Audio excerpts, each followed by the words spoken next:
जैसे कि last episode में हमने जिन्यू को हाओ शान को समझाते हुए देखा कि उसे स्ट्रांग होना होगा। हाओ शान ने अब डबल नाइट बनने का डिसाइड किया है, इसलिए वो फिर उसे होली स्पिरिट फर्नेस देता है और कहता है कि स्पिरिट फर्नेस स्वर्ग और धरती का खजाना है। सभी ताकतवर योद्धा फर्नेस को हासिल करना चाहते हैं। अगर तुम्हारे पास एक फर्नेस भी हुआ तो वो तुम्हारी पावर को कई गुना बढ़ा देगा। टोटल अभी 74 फर्नेस है और हर एक फर्नेस की अपनी खासियत है।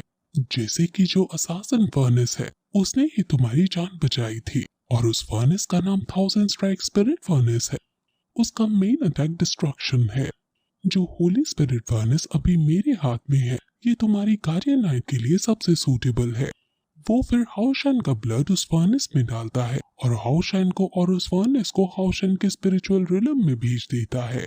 ये वो जगह है जहाँ बॉडी की स्पिरिचुअल पावर स्टोर होती है और इस जगह का नाम स्पिरिचुअल पावर स्पेस है।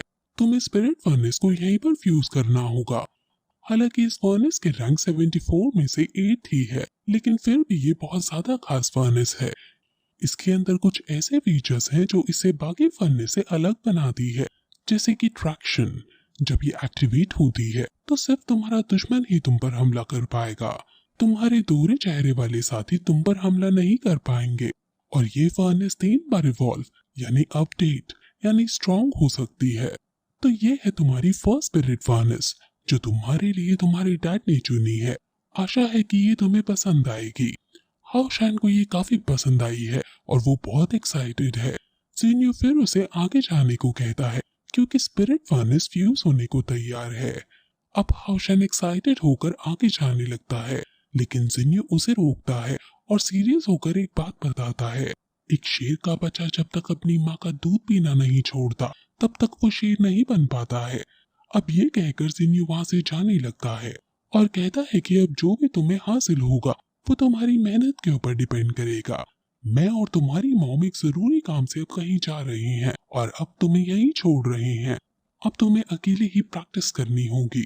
हाओ शान काफी ज्यादा डर जाता है और कहता है कि भला ऐसे कैसे हो सकता है, मुझे भी अपने साथ ले चलो, मैं अपनी माँ के बिना नहीं रह सकता हूँ। लेकिन जिन्यू उसकी एक नहीं सुनता और फिर वहाँ जिन्यू काफी सारी चेन से हाओ शान को बांध देता है और उसको रोता हुआ छोड़कर वहाँ से चला जाता है।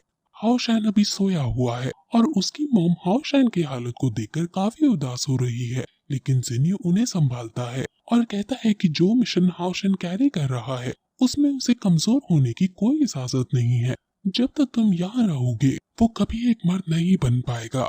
हाओ शान चेन से छूटने की काफी कोशिश करता है, लेकिन छूट नहीं पाता और वो अब समझ आता है कि उसे ये एक्सेप्ट करना ही होगा और वो अब फर्नेस को एब्जॉर्ब करने की प्रोसेस करने लगता है।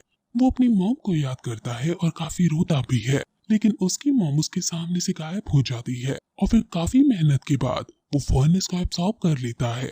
जब जिन्यू को उसके फर्नेस को एब्जॉर्ब करने की बात पता चलती है तो वो अब मॉम को यहाँ से चलने को कहता है। और फिर जब हाओ शान की थोड़ी देर बाद आंखें खुलती हैं तो वो अपने पास एक लेटर और एक बुक पाता है जिसमें लिखा था कि जब तुम इस लेटर को पढ़ोगे तब तक हम जा चुके होंगे। अब तुम एक मर्द हो, तुम्हें स्ट्रांग होना ही होगा। अभी जो हमने किया है वो तुम्हें बाद में समझ आएगा कि आखिर हमने ऐसा क्यों किया है। मैंने तुम्हारे लिए स्पिरिट फर्नेस की एक बुक छोड़ दी है जिसे तुम्हें खुद पढ़कर समझना होगा। तुमने होली स्पिरिट फर्नेस को तो फ्यूज कर ही लिया है जिससे तुम स्ट्रांग हो गए हो, लेकिन कुछ टाइम के लिए इससे तुम्हारी स्पिरिट पावर वीक हो जाएगी। अब अगर तुम मन लगाकर प्रैक्टिस करोगे तो तुम्हारी धीरे धीरे स्पिरिचुअल पावर फिर से बढ़ने लगेगी। अब क्योंकि तुमने डबल नाइट बनने का डिसाइड किया था, इसलिए जो स्किल तुम्हारी इनहेरिट रिंग में है उनके अलावा तुम्हें और भी स्पिरिट स्किल सीखनी होगी। तुम्हें व्हाइट मून सब टेम्पल में जाकर गार्डियन स्किल सीखनी होगी। वहाँ ये हुआ नाम का टीचर तुम्हें मिलेगा और वो दुनिया का one of the strongest guardian night है। और फिर इसके बाद ये पार्ट यहीं खत्म हो जाता है।